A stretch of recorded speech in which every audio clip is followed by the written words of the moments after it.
Vote চুরি থেকে শুরু করে সব ধরনের চুরি তার মধ্যে তারা ইনভলভ হয়ে গিয়েছিল। আইনের আওতায় ওদেরকে আনতে হবে এবং এই জনপ্রশাসন সংস্কারও করতে হবে। থানায় গেলে যেন বিচারটা পায়, পুলিশকে যেন ভয় না পায়। জনপ্রশাসন তো একটা বিশাল জায়গা সংস্কারের, এই সংস্কারটা তো করতেই হবে ইলেকশনের আগে।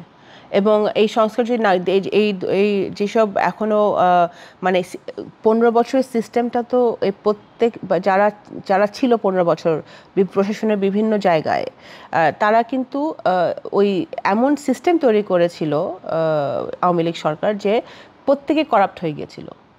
ভোট চুরি থেকে শুরু করে সব ধরনের চুরি তার মধ্যে তারা ইনভলভ হয়ে গিয়েছিল।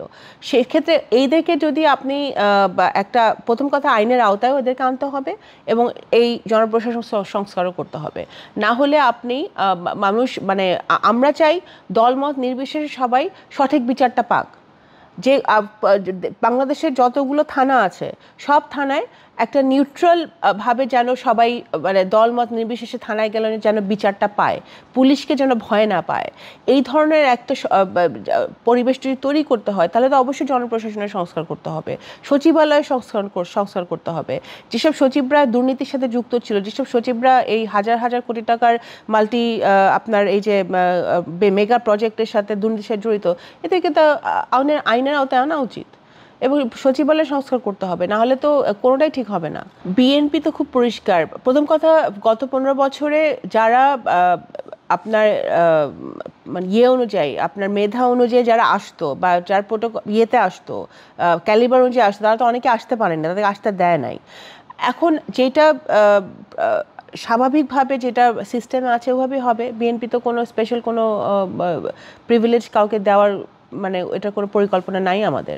আমাদের পরিকল্পনা হচ্ছে যে যারা দক্ষ, যারা যারা যেই সেক্টরে যেই মন্ত্রণালয়ে যাদের থাকার প্রয়োজন তারাই থাকবে। আমাদের তো দেশ চালাতে হলে মানে আমাদের দক্ষ লোকজনের দরকার, তো তাদেরকে নিয়ে দেশটা পরিচালনা করা হবে। যত তাড়াতাড়ি তারা এই সংস্কারগুলো করতে পারে তত তাড়াতাড়ি শেষ করে প্রথম কথা একটা রোড ম্যাপ তাদের ঘোষণা করা উচিত। কোন বিষয়টি আগে সংস্কার করা উচিত বলে নির্বাচন কমিশন 1 নম্বর, 2 নম্বর আপনার বিচার বিভাগ, 3 নম্বর জনপ্রশাসন, 4 নম্বর আপনার দুদক।